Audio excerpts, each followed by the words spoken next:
Se convertir au Seigneur, c'est ça que le froid peut l'accepter plus que celui qui est tiède. Parce que celui qui est tiède, il va dire, moi je suis déjà baptisé. Moi on m'a baptisé tant. Moi je vais à l'église. Mais est-ce que tu fais la volonté de Dieu? Nous avons eu 2 cas dans la parole de Dieu. Et nous allons juger nous-mêmes. Quand vous ensemble, c'est Jésus qui fait la parole. Un homme avait 2 fils. Et s'adressant au premier, il dit, mon enfant, va travailler aujourd'hui dans ma vie. Il a répondu, je ne veux pas. Ensuite, il se repentit et s'en alla. Et il y alla. S'adressant à l'autre, il dit la même chose. Et ce fils répondit, je veux bien, Seigneur. Et il n'alla pas. Lequel des 2 a fait la volonté du Père? Ça, il pose la question aux pharisiens. Des hypocrites, voilà ce qu'ils disent. Il dit c'est le premier. Voilà. Et il avait raison. C'est celui qui a dit que je n'allais pas et qui finalement est parti. C'est lui qui a fait la volonté de Dieu. Donc Jésus leur dit, je vous le dis en vérité, les publicains et les prostituées vous dévanceront dans le royaume de Dieu. Parce que Jésus était confronté au problème que l'Église a aujourd'hui. Il parlait aux Juifs. Il ne parlait pas aux Égyptiens. C'est les Juifs, les seuls qui étaient enfants de Dieu à cette époque. Il leur dit que même les prostituées et les publicains vont vous dévancer dans le royaume de Dieu.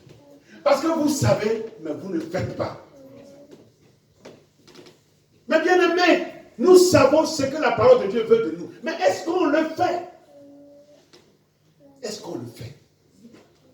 Il faut que je vienne pleurnicher ici, pleurnicher ici, pleurnicher ici, pleurnicher ici. À quoi ça sert? Chacun a pris un engagement avec Dieu.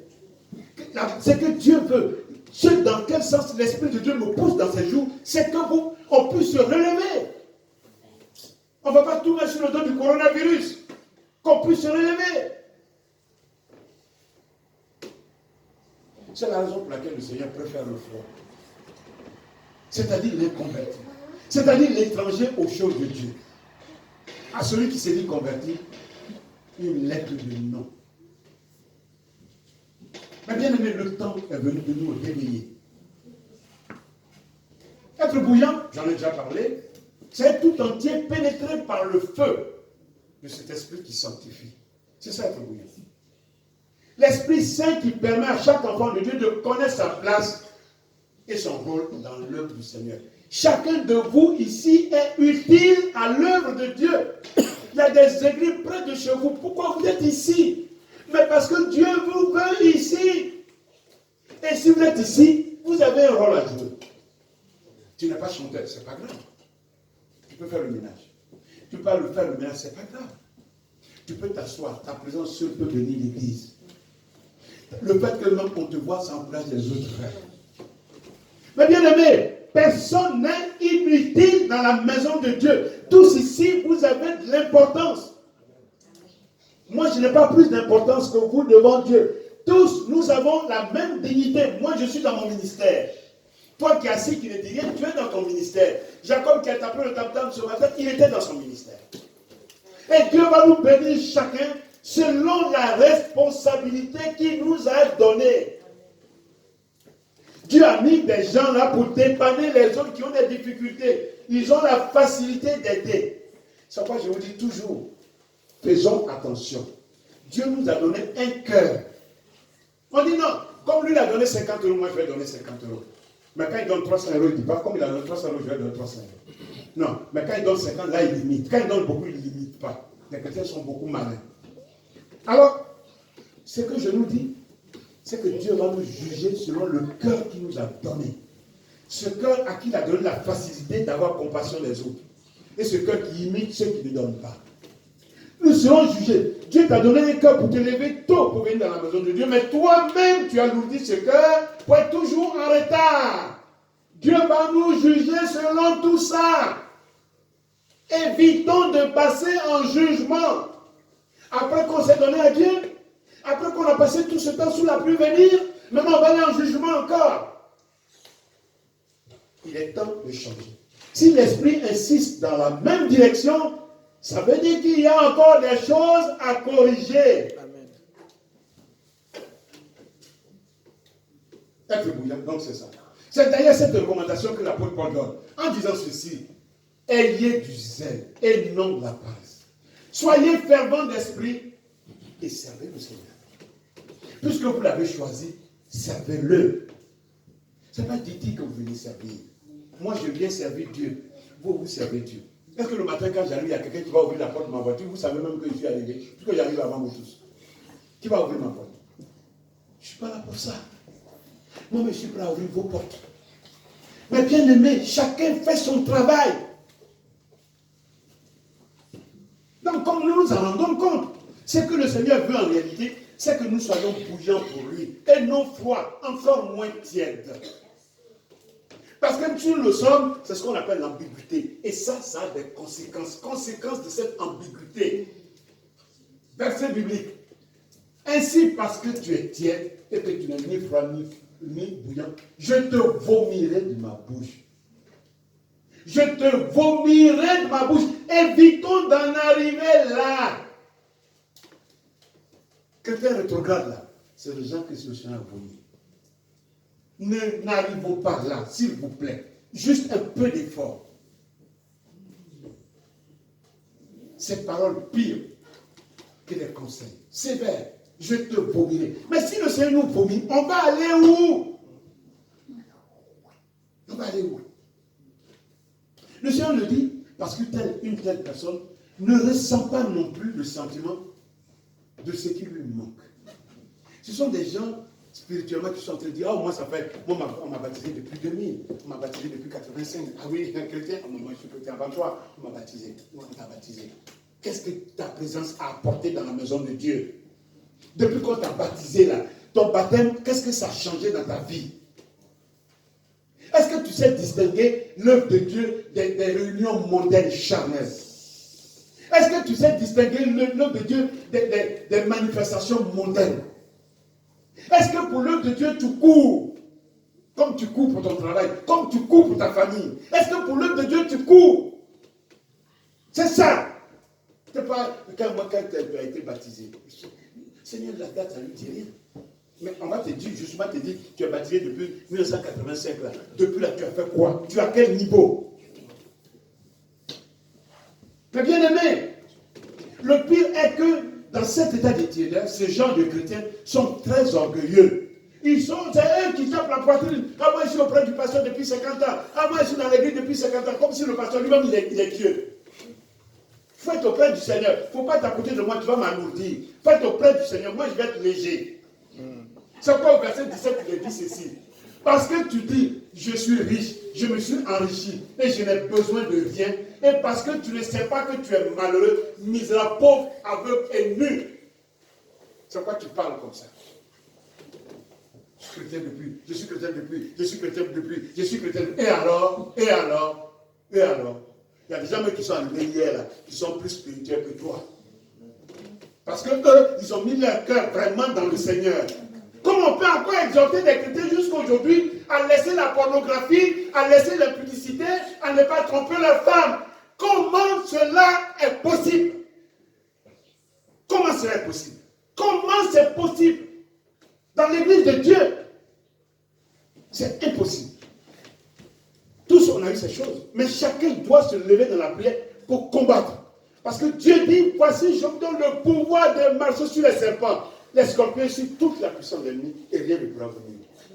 C'est à nous de nous lever. Nous tous, on est venus du monde avec ça. Mais chacun doit mener son combat. Pour que le jour que le Seigneur va venir, il nous trouve clean.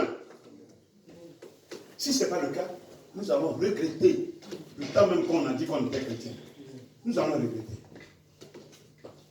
Une des principales causes de cette tiédeur, c'est l'orgueil qui porte l'homme à se croire riche. C'est l'orgueil. Et même quand on a une belle voiture, même on cherche à carrer maintenant devant le lit pour que tout le monde nous voit. Vous croyez qu'au ciel, on a besoin de tout ça? Vous croyez qu'au ciel, on a besoin de ça? Non, il faut garer un peu devant là, comme ça le pasteur va me voir. Et alors? Et alors? Si tu veux, moi, c'est 0 km. Moi, je vais à la case pour prendre pour moi là. Mais le problème, c'est que ce qui compte, il faut qu'au paradis, je te vois là-bas. Amen. Ça, là, la voiture, là, tu ne l'auras pas. Mais bien aimé, il est temps de se réveiller. Il est temps de se réveiller. On perd le temps dans ces choses. Quand on a le bien matériel, voilà, le Seigneur m'a béni. On vous a dit que Dieu, c'est dans le matériel, il est. Il nous donne à manger pour qu'on le serve. les païens, là, ils sont plus riches que nous. Quand les païens, gars, là, quand tu vas aux Champs-Élysées, les voitures qui sont là-bas, il y a un chrétien qui a ça ici. Mais c'est des païens. Ils se vendent de cette enrichie. Par exemple, d'Ephraïm. Ephraïm est un marchand qui a dans sa main des balances fausses. Il aime à tromper. Et Ephraïm dit à la vérité, je me suis enrichi. J'ai acquis de la fortune. Mais c'est entièrement le produit de mon travail. Ça, c'est ce qu'Ephraïm dit. Et Osée, le prophète de Dieu, poussé par l'Esprit de Dieu, est énervé pour parler à Ephraïm. Mais pourquoi Ephraïm dit ça? Il dit il a dans ses mains des balances fausses. Il fait de faux calculs. Dieu n'est pas dans tes calculs. Pourquoi il le dit? Parce que Ephraïm est le fils cadet de Joseph, qui est né en Égypte au même titre que Manassé. Mais chose assez étrange, il est le cadet. Manassé est son plus grand frère. Mais chose étrange, c'est que, qui est étrange dans le judaïsme bien sûr, c'est que lorsque nous lisons dans Genèse, chapitre 48, verset 14, la tribu d'Ephraïm est placée avant Manassé au moment de la bénédiction que Jacob donne. Au moment où il bénit, il doit mourir, il met Manassé devant. Manassé est venu, il met Ephraïm devant. Oh, Ephraïm est le cadet. En Israël, c'est l'aîné, le droit de naissance. Vous connaissez l'histoire de Jacob et de Joseph, et d'Ésaü. Donc on ne joue pas avec le droit de naissance. Mais Jacob qui est en train de bénir, poussé par l'Esprit de Dieu, bénit d'abord le plus petit. C'est bizarre. C'est-à-dire que le cadet Ephraïm passe avant l'aîné Manassé. C'est bizarre. Mais c'est tout le contraire de ce qui se faisait jusque-là. Mais que concluent ces choses-là? Est-on en présence d'une allusion qui affirmerait que le rôle prééminent d'Ephraïm va se voir devant Manassé, mais on va le voir devant. Regardons un peu la tribu.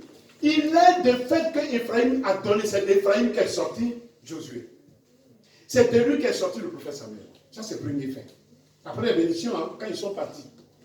C'est d'Ephraïm, dans la portion qu'Ephraïm a eu quand on partageait la terre qui était la plus productive. Donc, ils avaient effectivement les moyens. Mais c'est à Ephraïm que se trouvait le réservoir de Siloé. Là où je suis allé même pour prier avant d'avoir la révélation pour distribuer la terre. C'est là-bas. Et Ephraïm, finalement, a eu 5 ou 7% de tout le peuple juif. C'est pour ça qu'Ephraïm se glorifie. Mais Ephraïm a oublié que c'est Dieu qui lui a donné ça. C'est pour ça qu'il se glorifiait. C'est pourquoi Osée lui dit, Dieu est fâché, il lui dit, mais il dit que tu as dans ta main des balances fausses. Tu aimes tromper. Ce que tu as là, c'est moi qui t'ai donné. Qu'est-ce que nous avons que Dieu ne nous ait pas donné? Qu'est-ce que nous avons que Dieu ne nous ait pas donné? Et aujourd'hui, nous allons nous glorifier. Si c'est sur le plan spirituel, c'est Dieu qui nous a donné. Si c'est sur le plan matériel, c'est Dieu qui nous a donné. Et Dieu n'aime pas cet orgueil-là. Il n'aime pas ça. Et c'est l'orgueil d'Ephraïm. C'est la raison pour laquelle le prophète Osée, poussé par l'Esprit de l'Éternel, dit, mets cette tribu en garde en disant ceci. Garde la piété et la justice. Et espère toujours en l'Éternel. Arrête de tomber en arrière. Garde la piété que Dieu t'avait donnée, celle qui a fait que Jacob t'avait béni, garde-la. Sois juste. Arrête. La piété là. Fais ce que tu as fait par rapport à l'œuvre de Dieu. N'attends pas que le pasteur pleure dans une vidéo qu'on n'a pas l'argent pour payer, que ça, maintenant tout le monde t'entend ça, 50 euros. Dès que j'ai fui, mais l'argent aussi a séché. Tu ne vas plus. Tu ne vas pas pleurer tous les jours quand même. Un homme orgueilleux croit n'avoir besoin de rien. Une suffisance qui s'entend, non sur la richesse matérielle seulement, mais même sur la richesse spirituelle. C'est grave. Il se glorifie de ça. Et il ne sait pas combien ils sont malheureux, combien ils sont misérables. Je suis allé un jour visiter un frère. C'est un Burkinabé. Je l'ai croisé à un mariage. Il était vaillant, il allait à gauche, à droite. Il était vraiment vaillant. Et on me l'a présenté comme étant l'assistant d'un autre pasteur.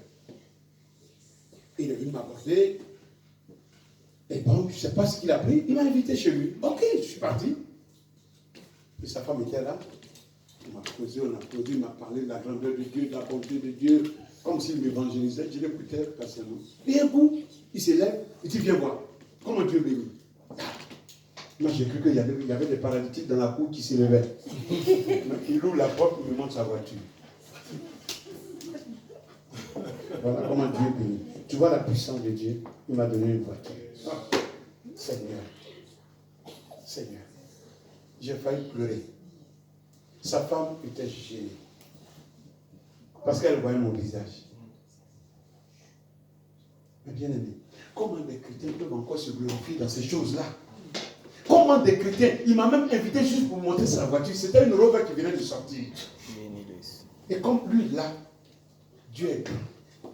Mais les païens, ça, qui leur a donné? Dieu dit que nous serons bénis en Abraham. Les païens qui sont dehors là, eux tous, ils sont d'Abraham. Mais les bénédictions dont Dieu parle, elles sont spirituelles. Combien de paralytiques marchent dans nos églises? Combien de femmes stériles enfantent? Combien de chiens possédés sont délivrés? C'est ça la puissance de Dieu. C'est ça la richesse de Dieu. On a gagné combien d'âmes à Dieu depuis qu'on vient là, on se glorifie là. On a ramené combien d'âmes à Dieu? Nous sommes même des chrétiens égoïstes. Parce qu'on ne partage pas le bien que Dieu nous donne. Est-ce qu'on est sûr que Dieu est bon? Est-ce qu'on l'a vraiment goûté? Mais démontre-le. On envoie quelqu'un d'autre qu'on a invité à ce repas. Ce sont de ces choses-là qu'on doit se glorifier. Et non d'une voiture, et non d'un costume, et non d'une belle cravate. On n'a rien compris. On n'a rien compris. Comme pouvait se le dire l'apôtre Paul lui-même, voilà ce qu'il dit. Lui, il avait compris. Lui, l'apôtre Paul, rempli du Saint-Esprit. Malheureux que je suis, qui me délivrera de ce corps, du corps de cette mort? Nous sommes malheureux, ma bien-aimée. Nous sommes malheureux. Si l'apôtre le dit, à combien plus forte raison nous devons nous réveiller. Nous devons nous réveiller. De ne pas être assis sur notre ancienneté de chrétien. Et qu'est-ce que ça a changé dans notre vie? Qu'est-ce que ça a changé? Qu'est-ce que ça a changé? Celui qui est arrivé hier, aujourd'hui, et toi là, quelle est la différence? Attends, je vais laisser comme Internet va s'occuper de toi. Je n'ai pas le temps. Ce genre de personnes sont non seulement pauvres en vraie richesse, mais aussi aveugles et privés de la lumière céleste qui les éclairait sur leur condition du salut. C'est à ce genre de personnes que le Seigneur Jésus-Christ s'adresse ce matin en disant ceci. Je suis venu dans ce monde pour un jugement. Pour que ceux qui ne voient point voient. Et ceux qui voient qu'ils deviennent aveugles. Ces gens qui croient qu'ils sont intelligents, qui voient, qui sont spirituels, qui sont riches là. Jésus dit qu'il est venu pour qu'eux ils deviennent aveugles. Et les gens qui reconnaissent, qui disent, moi je suis dans le Seigneur, pauvre de moi, Seigneur vraiment aide-moi, je suis pécheur, et chaque jour je vais courir pour aller auprès de Dieu, pour que Dieu voie ma misère, je vais aller dans sa maison, pour que Dieu dit, lui il est venu pour que ceux-là y voient. Mais ceux qui disent qu'ils voient là, qui sont les patrons, ils sont les spirituels là, Dieu est venu pour qu'ils deviennent aveugles. Alors ce matin, nous avons, c'est facile de choisir notre camp. Mais bien aimé, que Dieu nous aide. Tous ces thèmes sont accumulés pour convaincre le tiède de sa profonde misère. Si ce matin, on n'est pas convaincu, le Seigneur ne pourrait pas faire grand-chose. Alors, Jésus voyait cette situation dans sa grande bonté. Qu'est-ce qu'il va faire? Il va se constituer en marchand. Alors, là, il y a un autre verset qui vient avant. Aussi, nous gémissons dans cette temps désirant revêtir notre domicile. Si du moins nous sommes trouvés vêtus et non pas nus. Ça dit quand le Seigneur va venir, il ne faut pas qu'il nous trouve nus. Pendant qu'on a les costumes, là, il va voir qu'on est tout nus devant lui. Jésus ne veut pas de ça. Alors, Jésus-Christ voit tout ça, il va faire quelque chose. Il va se constituer en marchand. Il va devenir marchand. Il va devenir quelqu'un qui détient un bazar. Voici ce qu'il dit dans le verset. Je te conseille d'acheter de moi de l'or éprouvé par le feu, afin que tu deviennes riche, et des vêtements blancs, afin que tu sois vêtu et que la honte de ta nudité ne paraisse pas. Et un collier pour oindre tes yeux afin que tu vois. Il a tout dans sa boutique. Viens acheter. Viens acheter, il a tout. Toi, tu crois que tu as ça, mais tu n'as pas. Viens acheter. Donc, le Seigneur conseille à ces personnes d'acheter. D'abord, acheter quoi? De l'or éprouvé. Je vais donner une image, on sait ce que c'est.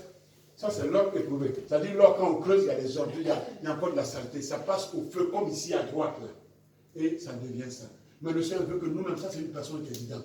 Que nous-mêmes, là, Si on vient chez lui, la considère comme de l'or éprouvé. C'est-à-dire impudicité, impureté, mensonge, colère, égoïsme. Tout ça, ça va brûler.